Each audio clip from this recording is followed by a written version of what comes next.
अस्सलाम वालेकुम, कैसे हैं आप लोग। आज आपका फिजियोलॉजी का लेक्चर है और हमने रेस्पिरेटरी सिस्टम ख़त्म कर लिया था। तो अब हम आज से कार्डियोवैस्कुलर सिस्टम शुरू करने से पहले कार्डियक मसल का जो स्ट्रक्चर है ना, वो ज़रा हम देख लेते हैं, ठीक है, ताकि हम नेक्स्ट टाइम जब कार्डियक साइकिल करें तो आपको कार्डियक मसल का सारा पता हो, ठीक है।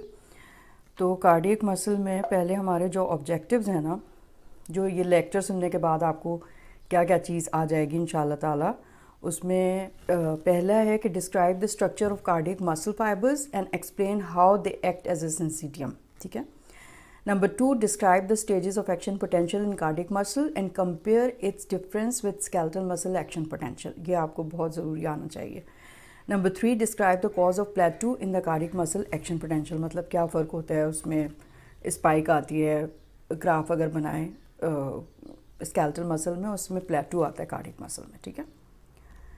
तो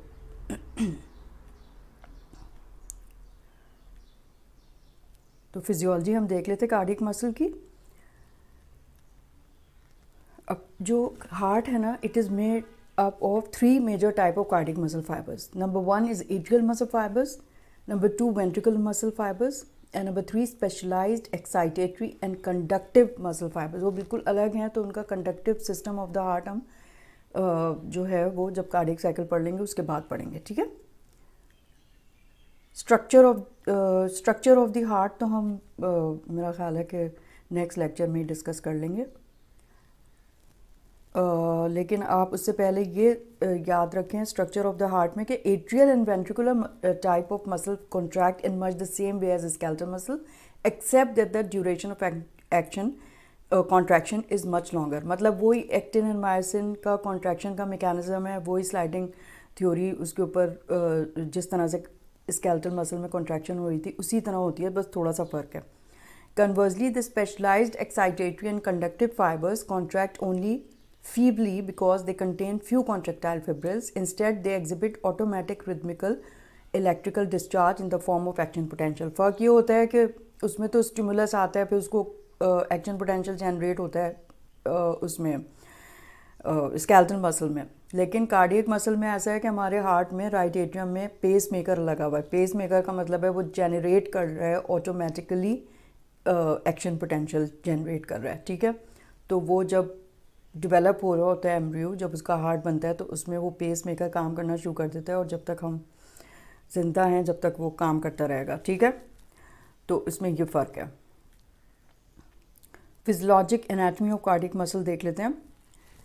cardiac muscle fibres are arranged in a lattice work with the fibres dividing, recombining and then spreading again. मतलब ब्रांचिंग स्ट्रक्चर होता है उनका, डिवाइड करते हैं फिर कंबाइन करते हैं फिर डिवाइड करते हैं, इस तरह से होते हैं उसके fibers. Cardiac muscle is striated as skeletal muscle fiber, तो ये बिल्कुल स्केलेटल मसल फाइबर्स की तरह स्ट्राइटेड होता है, लेकिन ये इनवॉल्ट्री हैं मसल्स और स्केलेटल मसल वॉल्ट्री होते हैं, ठीक है। इस तरह की interconnecting nature of cardiac muscle होती है कि ये ब्रांच हो रहा है फिर उसके बाद कंबाइन कर रहा है, फिर ब्रांच हो रहा है फिर कंबाइन कर रहा है, ठीक है, और स्ट्राइटेड नज़र आता है।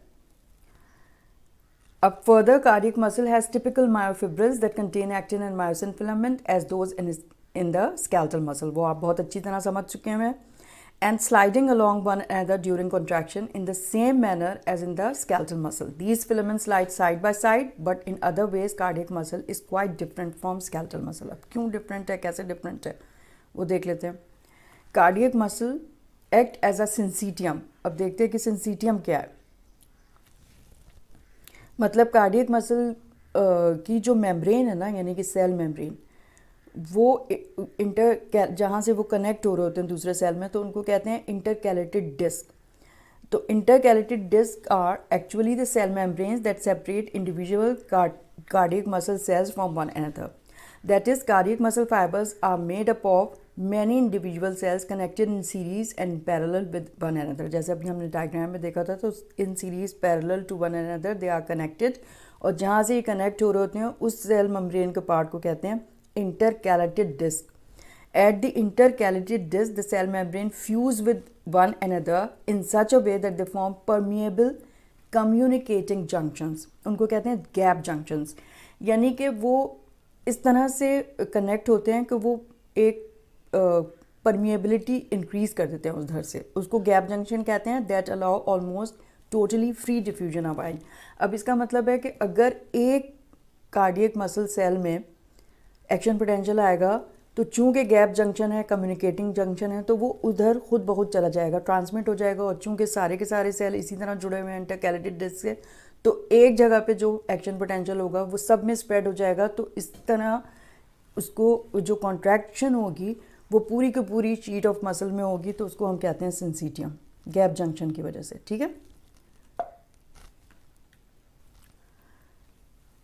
तो therefore from a functional point of view, ions move with ease in the intracellular fluid along the longitudinal axis of the cardiac muscle fibers, so that the action potential travel easily from one cardiac muscle cell to another past the intercalated disc. ठीक है, thus cardiac muscle is a syncytium of many heart muscle cells in which the cardiac cells are interconnected, that when one of these cells become excited, the action potential spreads to all of them, spreading from cell to cell throughout the lattice work interconnection. तो जहाँ पे भी बस एक आया stimulus cardiac action potential, वो सब में फैल जाएगा, उसको कहते हैं सिंसीटियम। तो cardiac muscle fiber they act as syncytium. The heart is actually composed of two syncytium, the atrial syncytium that constitute the walls of the two atria and the ventricular syncytium that constitute the wall of two ventricles. ठीक है, तो atria का अलग syncytium है, ventricle का अलग है। The atria are separated from the ventricles by a fibrous tissue that surround the atrioventricular valve opening between the atria and the ventricles. अब दो atria हैं, दो ventricle हैं, तो दोनों atria और ventricle के बीच में fibrous tissue है, वहाँ पे valve लगा हुआ है। right atrial atrioventricular valve, left atrioventricular valve, यानी कि मिट्रल लेफ्ट वाला और राइट को कहते हैं, उसका नाम है ट्राइकस्पिड वेल्व। ठीक है, तो इससे सेपरेट हो रहे हैं एट्रिया और ventricle. Action potential in cardiac muscle अब कैसे होगा? अब cardiac action potential averages about 105 millivolt, which means the intracellular potential rises from a very negative value about -85 between beats to a slightly positive value to +20 millivolt during each beat. ठीक है, after the initial spike the membrane remains depolarized for about 0.2 seconds exhibiting plateau followed by abrupt repolarization. अब हमने देखा था कि skeletal muscle fibre में तो जब एक्शन पोटेंशियल आता है, जब डीपोलराइजेशन होती है तो फ़ौरन ही रीपोलराइजेशन हो जाती है। उसकी वजह से ग्राफ जो है वो स्पाइक एक आ जाती है, उसमें स्पाइक पोटेंशियल, जैसे आप पहचान जाएंगे कि ये स्केलेटल मसल का ग्राफ है कॉन्ट्रैक्शन का। लेकिन इसमें क्या होता है कि मेम्ब्रेन जो है वो थोड़ी देर तक डीपोलराइज रहती है और रीपोलराइजेशन थोड़ा सा डिले हो जाती है, तो ऊपर स्पाइक नहीं आती ग्राफ में, बल्कि एक प्लेटू बन जाता है। ठीक है, ये उसकी पहचान है। अगर आपके पास ऑस्पी में आ जाए ऐसा ग्राफ कि उसके ऊपर प्लेटू रखा हुआ, आपसे पूछेंगे भाई ये कौन से मसल की कॉन्ट्रैक्शन का ग्राफ है, तो कार्डियक मसल का होगा। अगर स्पाइक है तो वो किसका होगा? स्केलेटल मसल का। The presence of a plateau in the action potential causes ventricular contraction to last as much as 15 times as long in the cardiac muscle as in the skeletal muscle. अब ये अल्लाह मियाँ ने इसलिए बनाया है कि उसकी कॉन्ट्रैक्शन जो है वो प्रोलॉन्ग हो जाती है। ठीक है, स्केलेटल मसल तो फ़ौरन रीपोलराइज हो जाएगा ना, लेकिन स्केलेटल मसल जो है उसकी कॉन्ट्रैक्शन देर तक लास्ट करती है इस वजह से। तो ये आप देखें rhythmical action potential cardiac muscle का इन्होंने बताया हुआ, नीचे सेकंड्स है, ऊपर मिली वोल्ट्स हैं, और आप देख लें कि उसमें प्लेटू है दोनों में। ठीक है,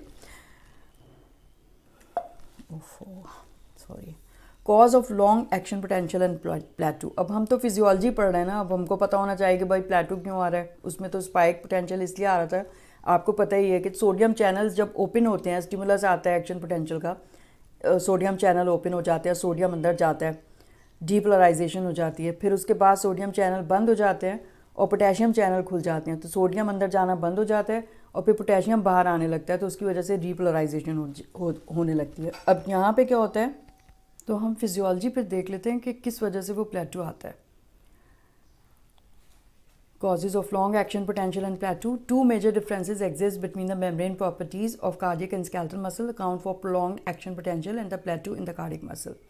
Number one, the action potential of the skeletal muscle causes almost entirely by a sudden opening of fast sodium channels that allow tremendous number of sodium ions to enter into the skeletal muscle from extracellular fluid. Fast channels remain open for only a few thousand of a second and then abruptly close. इसकी वजह से जो है ना जल्दी repolarisation हो जाती है।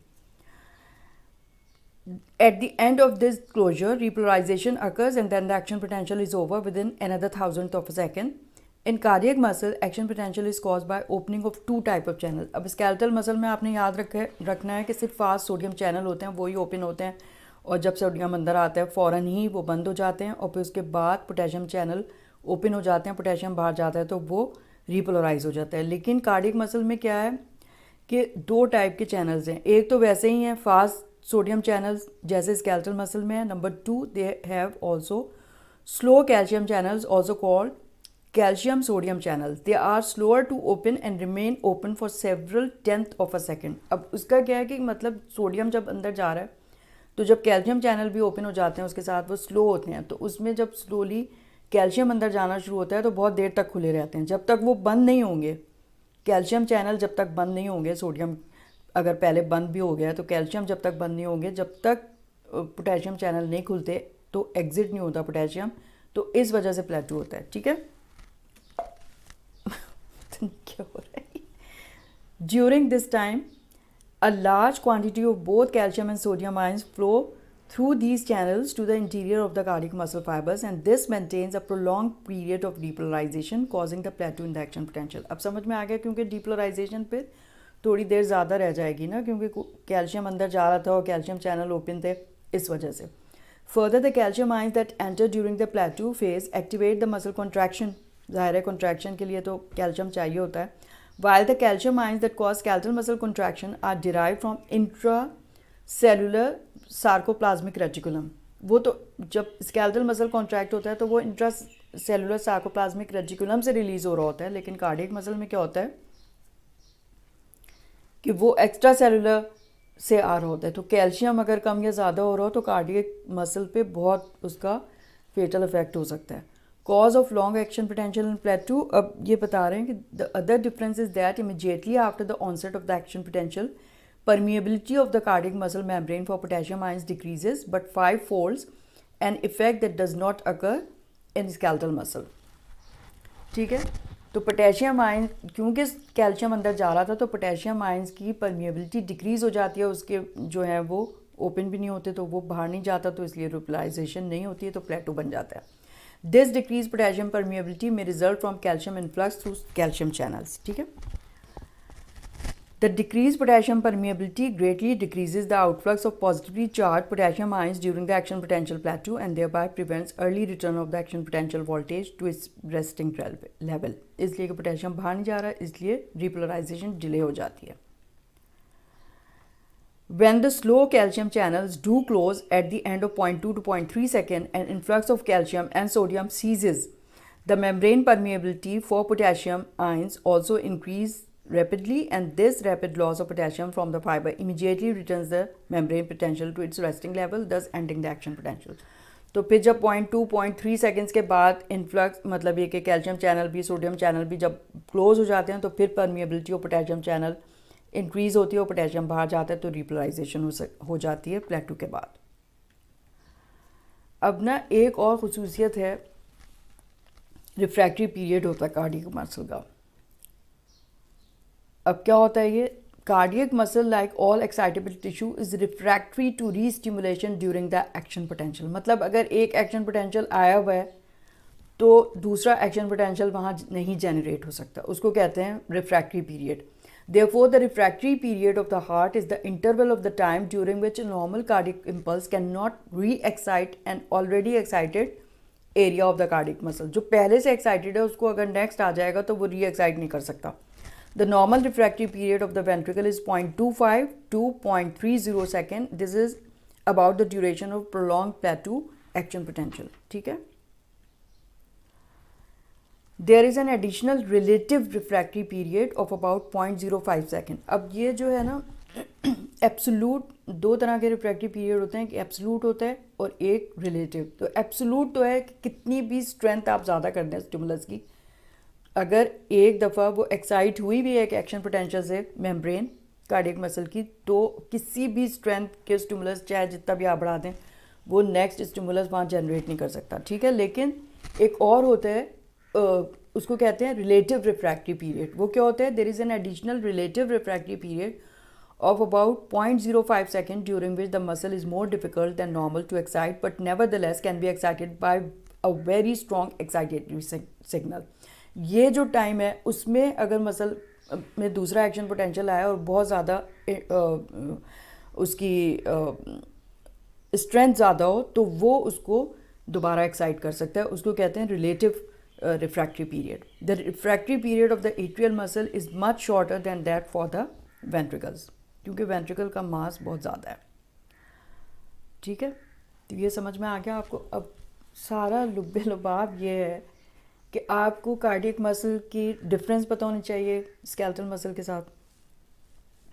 कॉन्ट्रैक्शन मैकेनिज्म बिल्कुल वही है जो स्केलेटल मसल में है। आपको ये पता होना चाहिए कि उसमें सिंसीटियम है। आपको ये पता होना चाहिए कि उसमें स्लो कैल्शियम चैनल भी होते हैं, जिसकी वजह से एक्शन पोटेंशियल मतलब डीपोलराइजेशन जो है वो लास्ट रहती है ज़्यादा देर तक। रिपोलराइजेशन डिले हो जाती है तो प्लेटू बन जाता है। और सिंसीटियम क्या होता है, इंटरकैलेटेड डिस्क क्या होते हैं, गैप जंक्शन क्या होते हैं, ये सब आपको आना चाहिए। एट्रियल मसल फाइबर्स का अलग सिंसीटियम है और जो है ये वेंट्रिकल मसल फाइबर्स का अलग सिंसीटियम है और बीच में उनके फाइब्रस टिश्यू की लेयर है और वेल्व्स हैं, right atrioventricular, left atrioventricular valve जो उसको सेपरेट कर रहे हैं। ठीक है, और रिफ्रैक्टरी पीरियड है उसमें एक एब्सोल्यूट है और एक रिलेटिव है। तो अब हम देख लेते हैं समरी में क्या यही सब लिखा हुआ है। Heart is composed of atrial muscle fiber, ventricular muscle fiber and specialized syncytial fibers. Cardiac muscle fibers are striated and actin and myosin filaments contraction mechanism is the same as in the skeletal muscle fibers. Cardiac muscle cells are communicated with gap junctions that allow free diffusion of ions that make the action potential to spread from one fiber to the next, forming a syncytium। तो आपको ये आना चाहिए क्यों spread हो जाता है, gap junction क्या होते हैं। ठीक है, cardiac muscle fibers action potential depolarization is followed by a plateau phase that is due to the opening of the fast sodium channels and slow calcium channels that delays the opening of the potassium channel and that consequently delays the repolarization.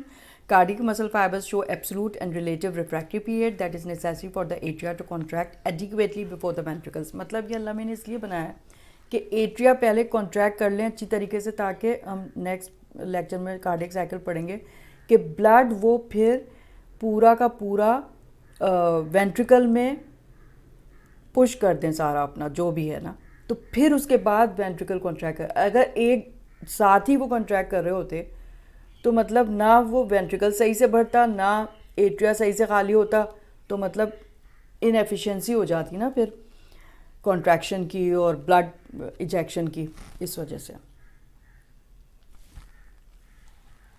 अब आप assignment देख लीजिए और please ज़रूर assignment अगर आपने लिख लिए छोटा छोटा करके अपना, हर दफ़ा मैं बताती हूँ आपने फ़ाइल मेंटेन करनी है और उसमें आप पेपर में असाइनमेंट लिखें। और पहले आपने चैप्टर पढ़ना है पूरा गाइडेंस से, फिर उसमें टैली करें क्या क्या चीज़ कवर हो गई, सभी चीज़ से कवर हो चुकी होती है। और फिर उसके बाद आप ये लिख लें, तो जब आप इम्तिहान से पहले पढ़ेंगे तो आपको किताब फिर नहीं देखनी पड़ेगी, सिर्फ इसी से हो जाएगा आपका। क्वेश्चन 1 है describe the structure of the cardiac muscle fiber and compare it with skeletal muscle. ठीक है, तो आप कॉलम बना लें, उसमें एक में स्केलेटल मसल और कार्डिक मसल लिख के, साथ स्मूथ मसल भी आपको पढ़ा चुकी हूँ, लिख के तीनों ही का आप कर लें तो अच्छी बात है। Describe the phases of action potential in cardiac muscle with a diagram and explain the cause of plateau in its depolarization phase. तो इतना मतलब जो समझा दिया है मैंने आपको, सिर्फ वही लिखें आप, पूरी किताब से छापने की उसको ज़रूरत नहीं है। सिर्फ आपने जो समझ लिया ना वही एसेंस होता है, वही अगर आपको समझ में आया तो हर तरह का जैसे भी एमसीक्यू आ जाए ना आप कर लेंगे। ठीक है, क्वेश्चन 3 है what is a refractory period and differentiate between the absolute and the relative refractory period. ठीक है, तो एक तो आप एक्शन पोटेंशियल की डायग्राम बनाएंगे और फिर उसके बाद उसमें प्लेटू वो सब डीपोलराइजेशन रीपोलराइजेशन मार्क कर दें और फिर बता देंगे किस लिए डीपोलराइजेशन प्रोलॉन्ग हो रही है, प्लेटू क्यों बन रहा है, स्लो कैल्शियम चैनल हैं, फास्ट सोडियम चैनल है, व्हाट इज़ इट। ठीक है, और रिफ्रैक्टरी पीरियड दोनों आपको आने चाहिए, डेफिनेशन आनी चाहिए आपको। ठीक है, बस अब ये हमारा ख़त्म हो गया है। नेक्स्ट टाइम हम इंशाअल्लाह ताला कार्डियक साइकिल कर लेंगे, ठीक है। ऑल राइट, प्लीज़ ज़रूर मुझे कमेंट लिखिएगा, आप लोग कमेंट नहीं लिखते हैं, ठीक है। ऑल राइट, थैंक यू, खुदा हाफिज़, खुदा हाफिज़।